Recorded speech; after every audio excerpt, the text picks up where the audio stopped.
राज्यसभा कर्मियों के महंगाई भत्ते पर रोक, केंद्रीय कर्मियों को भी नहीं मिलेगा 1.5 साल तक का बकाया। दोस्तों, काफ़ी बड़ी खबर आ रही है। यह भत्ता 1 जनवरी 2020 को देता। केंद्र सरकार के वित्त मंत्रालय के व्यय विभाग की तरफ से कहा गया था कि कर्मियों को 1 जनवरी 2020 से 30 जून 2021 तक की अवधि का कोई बकाया नहीं दिया जाएगा। विस्तार। कोविड-19 के चलते केंद्र सरकार ने अपने कई तरह के खर्चों में कटौती की है। सरकारी कर्मियों का महंगाई भत्ता और पेंशन भोगियों की महंगाई राहत के अतिरिक्त किस्त का भुगतान पहले से रोक दिया गया था। यह भत्ता 1 जनवरी 2020 को देता। केंद्र सरकार के वित्त मंत्रालय के व्यय विभाग की तरफ से कहा गया था कि कर्मियों को 1 जनवरी 2020 से 30 जून 2021 तक की अवधि का कोई भी बकाया नहीं दिया जाएगा। अब ये आदेश राज्यसभा कर्मचारियों पर भी लागू होगा। राज्यसभा सचिवालय की तरफ से जारी किए गए सर्कुलर में कहा गया है कि जून 2021 तक महंगाई भत्ते और महंगाई राहत की किस्त जारी नहीं की जाएगी। इस बाबत राज्यसभा से संबंधित अधिकारियों के अलावा वेतन एवं खाता कार्यालय को अवगत करा दिया गया है। बता दें कि केंद्र सरकार ने अप्रैल माह में 1 जनवरी 2020 को देय महंगाई भत्ते पर रोक लगा दी थी। वित्त मंत्रालय के व्यय विभाग द्वारा जब आदेश जारी हुआ तो उसमें पेंशन भोगियों को मिलने वाली महंगाई राहत के अतिरिक्त किस्त का भी जिक्र किया गया था।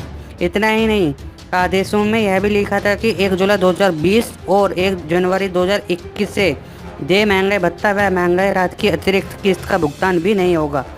यद्यपि महंगाई भत्ते और महंगाई राहत की मौजूदा दरों का भुगतान किया जाता रहेगा। जैसा ही सरकार की तरफ से 1 जुलाई 2021 से देय महंगाई भत्ते और महंगाई राहत की भावी किस्तों को जारी करने का निर्णय लिया जाता है तो 1 जनवरी 2020, 1 जुलाई 2020 एवं 1 जनवरी 2021 से प्रभावी महंगाई भत्ते व महंगाई राहत की दरों को प्रभावी प्रभाव से बहाल कर दिया जाएगा। उन्हें 1 जुलाई 2021 से प्रभावी महंगाई संचय संशोधित दर पर सम्मिलित करेंगे। 1 जनवरी 2020 से 30 जून 2021 तक की अवधि का कोई भी बकाया अब राज्यसभा के कर्मचारियों को भी नहीं दिया जाएगा।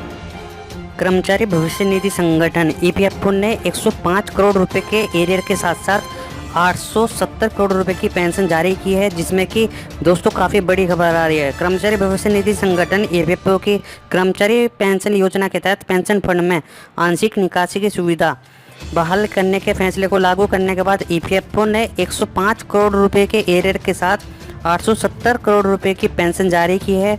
इससे लाखों पेंशन धारकों को फ़ायदा मिलेगा। अब इस सुविधा को उन लोगों के लिए बहाल कर दिया गया है जिन्होंने 25 दिसंबर 2008 को या उसके पहले इसका विकल्प चुना था।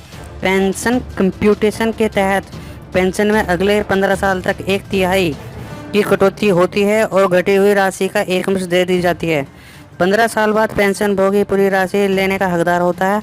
आपको बता दें कि अगर 2019 में श्रम मंत्री का अध्यक्षता में ईपीएफओ का फैसला लेने वाले शीर्ष निकाय केंद्रीय न्यासी बोर्ड ने 5.5 लाख पेंशन भोगियों के लिए कंप्यूटेशन की सुविधा बहाल करने के प्रस्ताव को मंजूरी दे दी थी। अब क्या होगा? सरकार की ओर से जारी बयान के मुताबिक पहले कंप्यूटेड पेंशन को बहाल करने का कोई प्रावधान नहीं था और पेंशनर्स को कंप्यूटेशन की एवज में जीवन भर कम पेंशन मिलती थी। मंत्रालय ने कहा है कि कर्मचारी पेंशन स्कीम 1995 के तहत यह पेंशनर्स के फायदे के लिए उठाया गया एक ऐतिहासिक कदम है। ईपीएफओ अपने 135 क्षेत्रीय कार्यालयों के जरिए 65 लाख पेंशनर्स को पेंशन देता है। ईपीएफओ के अधिकारियों और पेंशन कर्मचारियों ने कोविड-19 लॉकडाउन के दौरान तमाम दिक्कतों के बावजूद मई 2020 की पेंशन राशि को प्रोसेस किया है ताकि पेंशनर्स को तय शेड्यूल के मुताबिक पेंशन मिलने में कोई परेशानी ना हो। इससे पहले फरवरी में श्रम मंत्रालय ने ईपीएस 95 के तहत पेंशन कंप्यूटेशन की व्यवस्था को बहाल करने के लिए ईपीएफओ के फैसले को लागू कर दिया था। इससे 6.5 लाख पेंशन हैं उन्हें फ़ायदा होगा।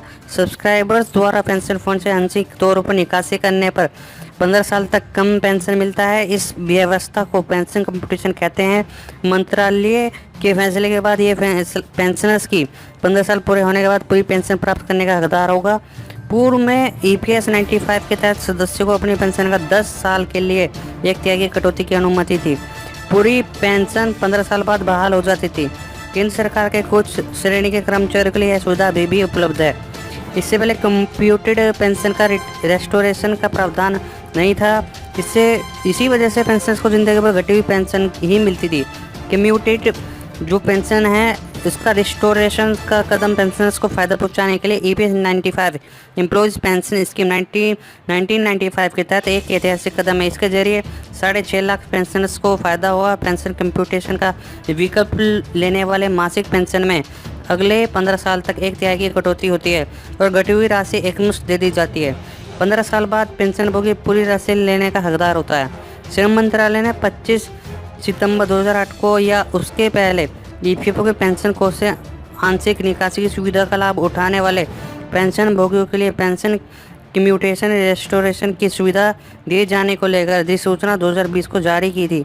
इस फैसले से 6.5 लाख पेंशन भोगियों को फायदा मिलेगा। बड़ी खबर, केंद्र सरकार के कर्मचारी को इस वर्ष वेतन वृद्धि का लाभ नहीं मिल सकेगा। इसके लिए उन्हें अगले साल तक इंतजार करना होगा। सरकार ने इस संबंध में जारी किए गए एक आदेश में यह बात कही है। सरकार की ओर से जारी किए गए आदेश में कहा गया है कि केंद्रीय कर्मचारी को वेतन वृद्धि के लिए अगले साल तक इंतजार करना होगा। कार्मिक एवं प्रेक्षण विभाग DOPT की ओर से जारी किए गए आदेश के मुताबिक केंद्र सरकार ने वर्ष 2019-20 के लिए केंद्रीय कर्मचारियों के वार्षिक प्रबंधन मूल्यांकन रिपोर्ट यानी कि एनुअल परफॉर्मेंस असेसमेंट रिपोर्ट, जिसे हम APR को पूरा करने की अवधि बढ़ा दी गई है। आदेश में कहा गया है कि इस अवधि को बढ़ाकर अगले साल मार्च 2021 तक कर दिया गया है। पहले यह अवधि 31 दिसंबर 2020 तक रखी गई थी। बता दें कि बीते मार्च में भी सरकार ने मूल्यांकन यानी कि अप्रेजल प्रक्रिया को दिसंबर तक के लिए बढ़ाया था। नया आदेश साफ है कि अब केंद्रीय कर्मचारियों को वेतन वृद्धि के लिए मार्च 2021 तक इंतजार करना होगा।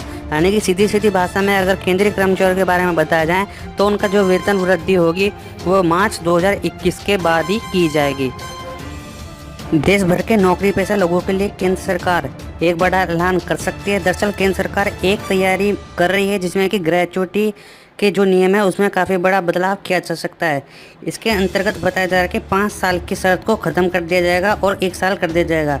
इसके अलावा फिक्स टर्म पर काम करने वालों को भी ग्रेचुइटी देने का प्रावधान लाया जा सकता है। इस बदलाव के बाद ग्रेचुइटी के लिए किसी कंपनी में 5 साल तक काम करना जरूरी नहीं होगा। सरकार की तैयारी की अब जितने दिन काम उतने दिन की ग्रेचुइटी मिलेगी। फिक्स टर्म वालों को भी ग्रेचुइटी का फ़ायदा मिलेगा। हालांकि अभी यह तय नहीं है कि केंद्र सरकार जब इसके ऐलान में कितना समय लेगी, लेकिन सरकार के इस फैसले के बाद करोड़ों कर्मचारियों को राहत मिलेगी। क्या है ग्रेचुइटी को लेकर सरकार की तैयारी? सूत्रों के मुताबिक नौकरी बदलने पर ग्रेचुइटी ट्रांसफ़र का विकल्प मिलेगा। सरकार ग्रेचुइटी के मौजूदा स्ट्रक्चर में बदलाव करने की तैयारी कर रही है। PF की तरह हर महीने की ग्रेचुइटी कंट्रीब्यूशन का प्रस्ताव दिया गया है। ग्रेचुइटी को भी वैध रूप से CTC का हिस्सा बनाने का प्रस्ताव है। सूत्रों के मुताबिक लेबर मिनिस्ट्री ने प्रस्ताव पर काम शुरू कर दिया है। एम्प्लॉय एसोसिएशन के साथ बैठक पर चर्चा हो चुकी है। PF ट्रस्ट के तहत ग्रेचुइटी को भी लाने पर विचार हो रहा है। हालांकि सूत्रों का कहना है कि ग्रेचुइटी मिलने का न्यूनतम समय 1 साल तय होगा। अभी सिर्फ स्थायी कर्मचारियों को 1 साल की घोषणा की गई है। टैक्स लाभ नए स्ट्रक्चर से कंपनियों को मिल सकता है। फ़ायदा, मासिक कंट्रीब्यूशन से कंपनियों को एकमुश्त रकम देने की ज़रूरत नहीं होगी। क्या होगा ग्रेचुइटी का? आसान भाषा में समझे तो किसी कंपनी में लगातार कई सालों से काम करने वाले कर्मचारी को सैलरी, पेंशन और प्रोविडेंट फंड के अलावा जो पैसा मिलता है उसे ग्रेचुइटी कहते हैं। इसका एक छोटा सा हिस्सा कर्मचारी को सैलरी से कटता है, लेकिन ग्रेचुइटी का बड़ा हिस्सा कंपनी अपनी तरफ से देती है। यह एक तरह का कंपनी का लॉन्ग टर्म बेनिफिट की तरह होता है। कौन करता है ग्रेचुइटी का भुगतान?